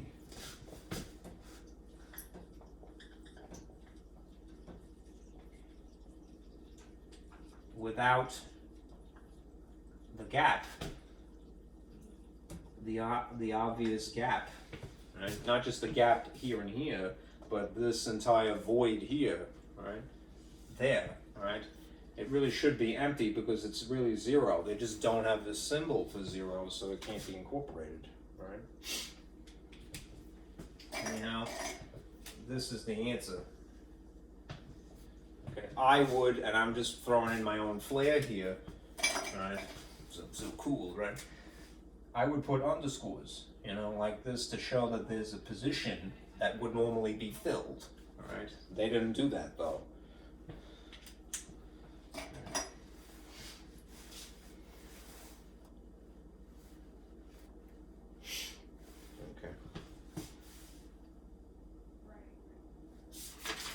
Now let's get into Mayan. There's two examples of that, and then we're finished.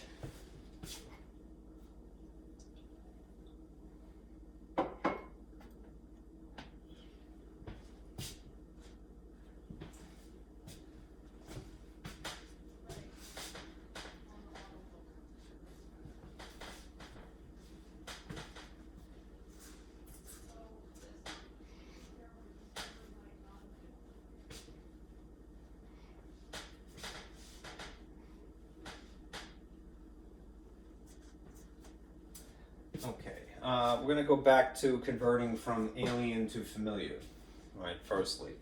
So let me write that here. For example 6 it would be. We're going to translate Mayan now into Hindu Arabic characters, symbols that we are familiar with.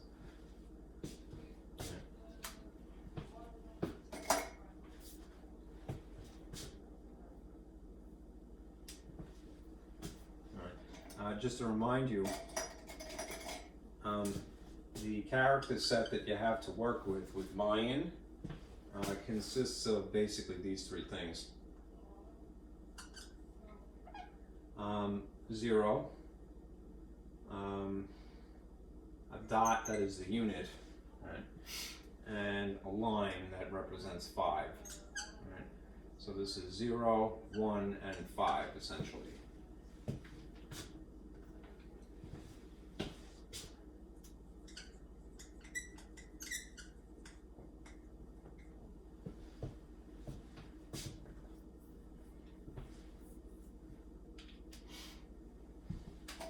If the number that you are given, and remember it's written vertically for Mayan, looks like this. Dot, line, line.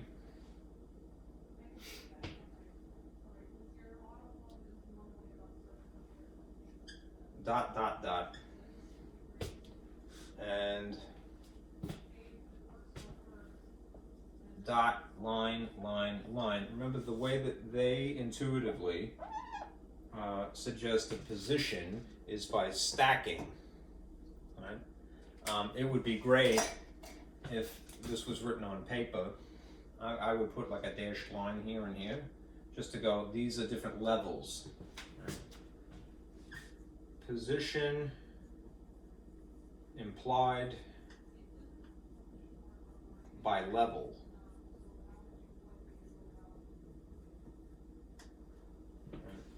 The starting position is at the bottom, really, right?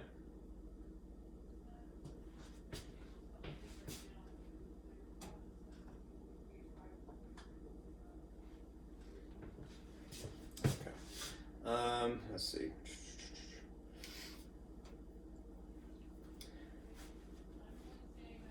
I think it really doesn't matter. If you want to start with the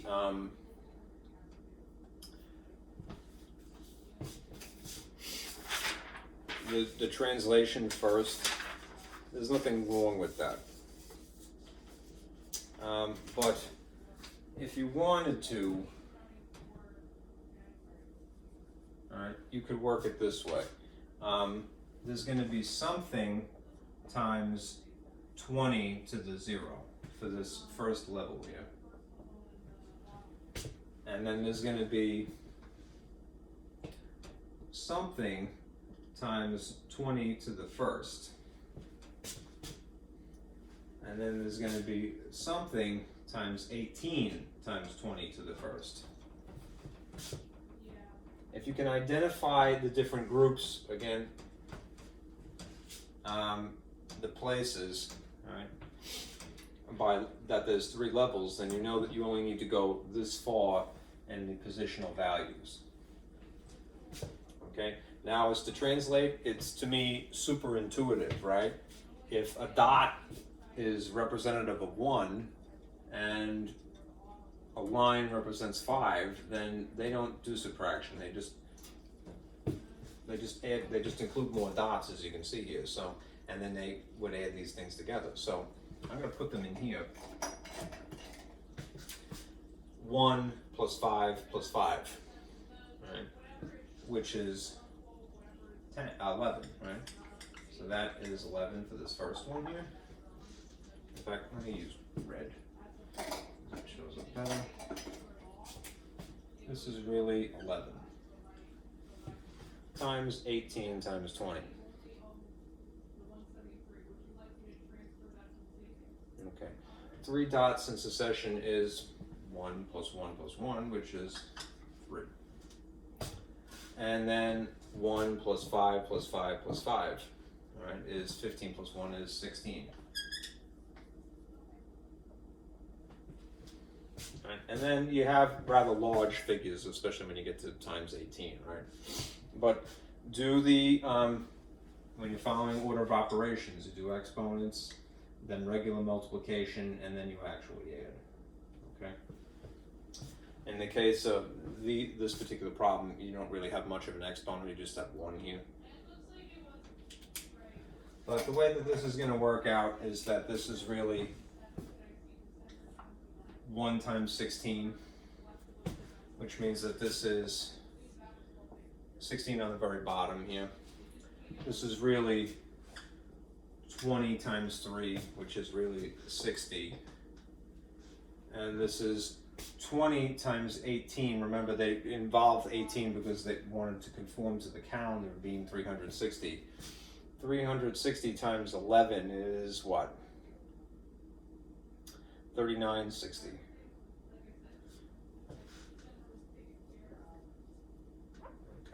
So you have 3,960 plus 60 plus 16. What does this equal?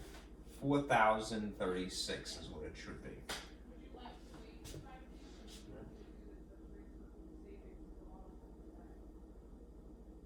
This is actually example 6, I should say.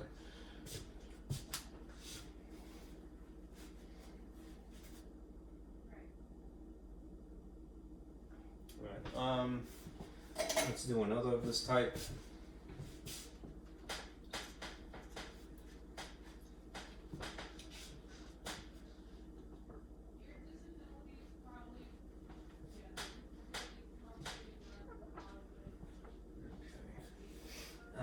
Again, we're going to convert. Let's see. In the case of problem 7, 2 dots, 3 dots, and a line, and a coin, and 4 dots. All right, and again, this, if it was written on nice lined paper, would look something like this. That's a level, these are 2 more, and this is the 4th level. Okay. Sorry if that's too faint.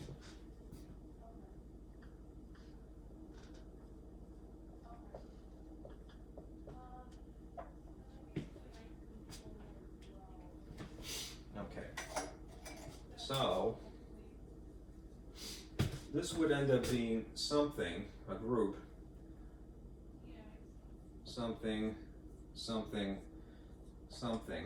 But start at the bottom, right? That's the lowest power of 20. This would be times 20 to the 0. This would be times 20 to the first.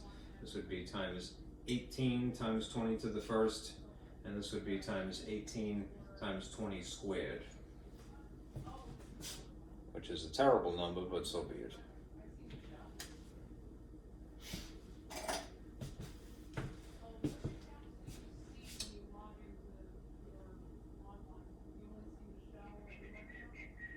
Taking a picture just because I want to remember something later.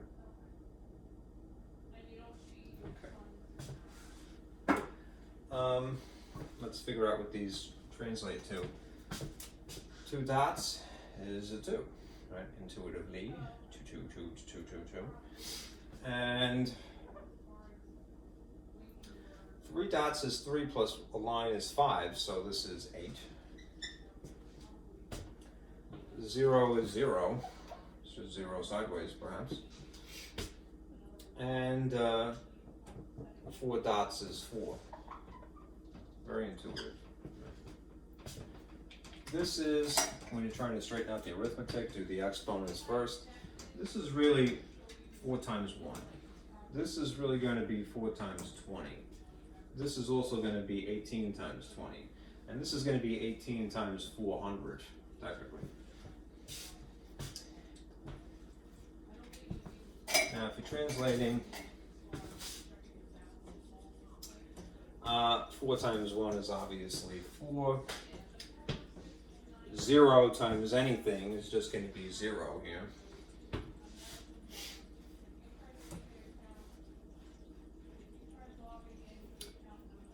Let's see. This is really 8 times 360, which is why, out of curiosity, this is a terrible number, but 24, carry the 2, 48, 15, 24, 2,904. Is that right?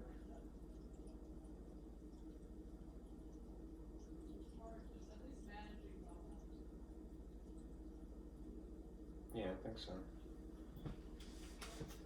Am I getting a funny number? Yeah.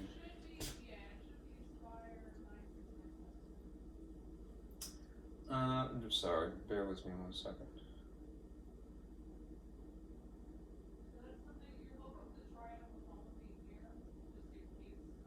I miscalculated.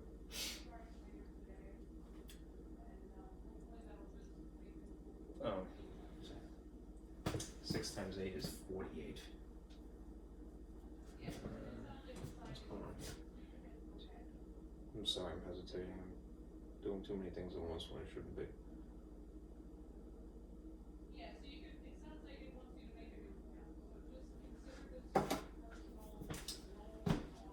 Zero. Stupid. There you go. 8 times 0 is 0. 6 times 8 is 48. 24 plus 4 is 28. There you go. Makes sense. Okay, so 2,880 even. Right? And then yuck, these figures here. Right? 2 times 4 is 8. 8 times 18, 64, carry the 6, is 14 with how many extra zeros? 1, 2. So 14,400. Yuck. Okay. 0, 0, 0, 4 is 4. 0, 8 is 8. Let's see. 4 and 8 is 12. Carry the 1. 4 and 8 is 12 again with 1 is 13. Carry the 1. Is should be 23,284. No, that is not lined up correctly at all. Never try to do something sloppily. There's one thing I should encourage all of you to do. If you do anything by hand, side note, do it on nice graph paper, because if you do that, yes, you can use your calculator, but if you're going to be teaching little kids, they need to know how to do things by hand. So I'm trying to set a good example right now. All right, 1, 4, 4, 0, 0, 2, 8, 8, 0, 0,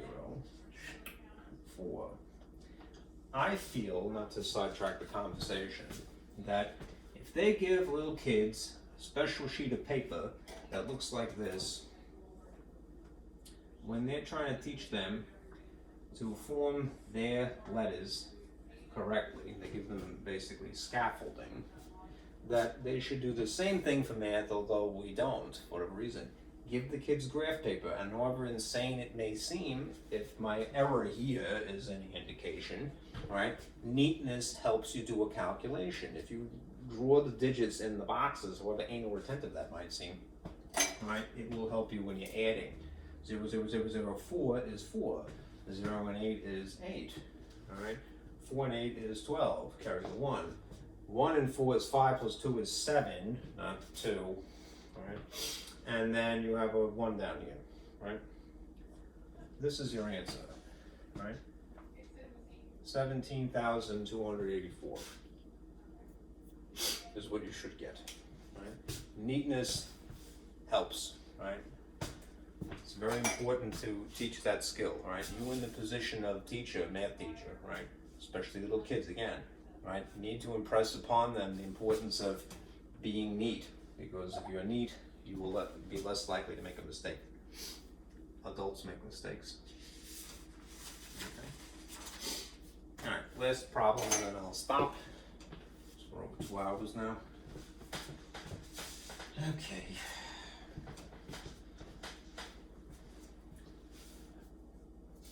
Going the other way, starting with the Hindu-Arabic number and then converting to Mayan. So I'm going to leave that.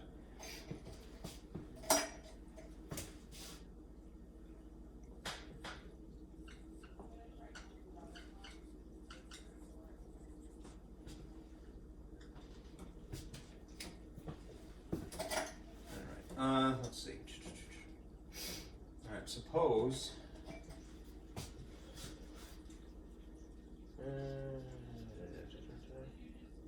you are given 4,025. All right, as before, when you're converting from the familiar system to the alien system, for lack of a nicer phrase, Mayan is less commonly used here. Start by identifying the positional values. Right. So, here are the positional values that we would have to work with. All right. At the very bottom would be 2 to the 20. 20 to the 0, which is really just 1. Then 20 to the first is 20. And then it's 18 times 20 to the first, which is 360. And then it would be 18 times 20 squared, which is 400 times 18,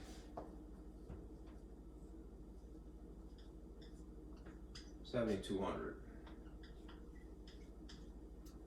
It's these values. These are the positional values that we would have to work with.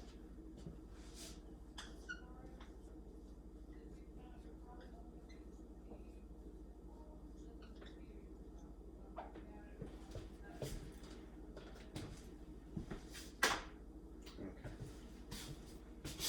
Now, we're going to do our comparison again.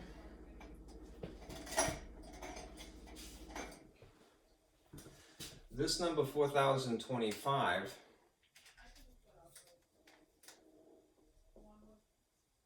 is less than 7,200. It's only when the situation reverses and we end up with this being greater that we end up dividing.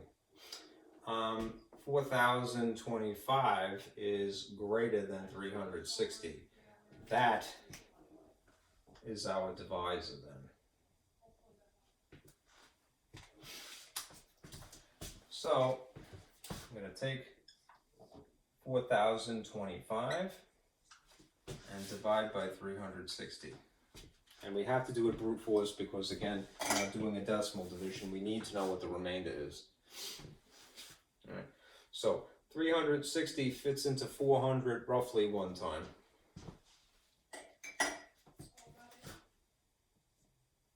Which is 360. And we're going to subtract 2, that becomes 10, that becomes 3, 42, drag down 5.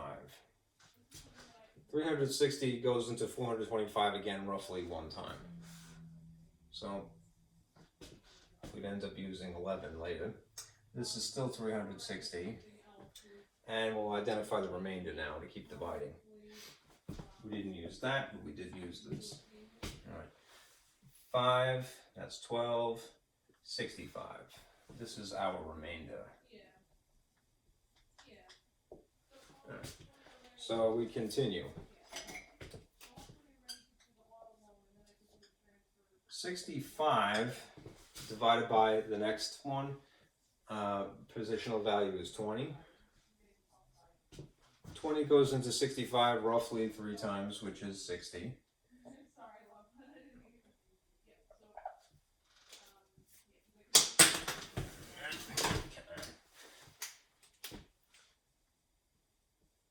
And the difference is 5, so that is again a remainder. Save that.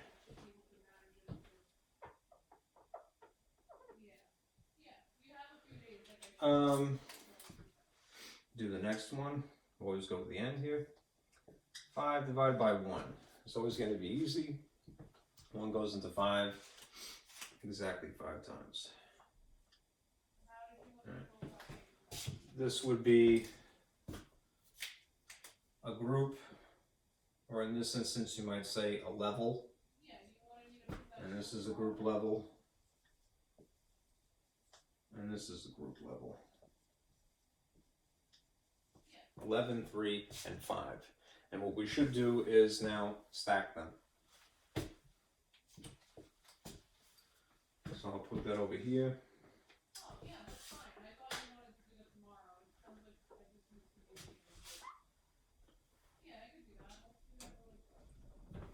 This, in theory, would be times 11 for this tier.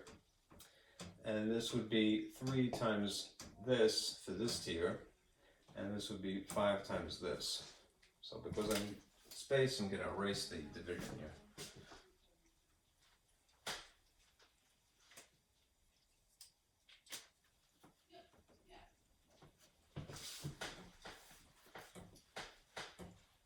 Okay. So you could use the table of the character sets, or you could just and translate, because it goes up to 19 at least. But you could probably figure it out because it's very intuitive, all right? A dot is a single unit, and you can go up to 4 dots in succession. Why? Because there's a line to represent 5, all right? So if you have, I'll put it over here just because I need the space, 11, 3, and 5, this is really 10 plus 1, so it's a line and a line and a dot. This is just regular 3, so it's dot, dot, dot. And this is just 5, so that is it. This is the Mayan equivalent of 4,025.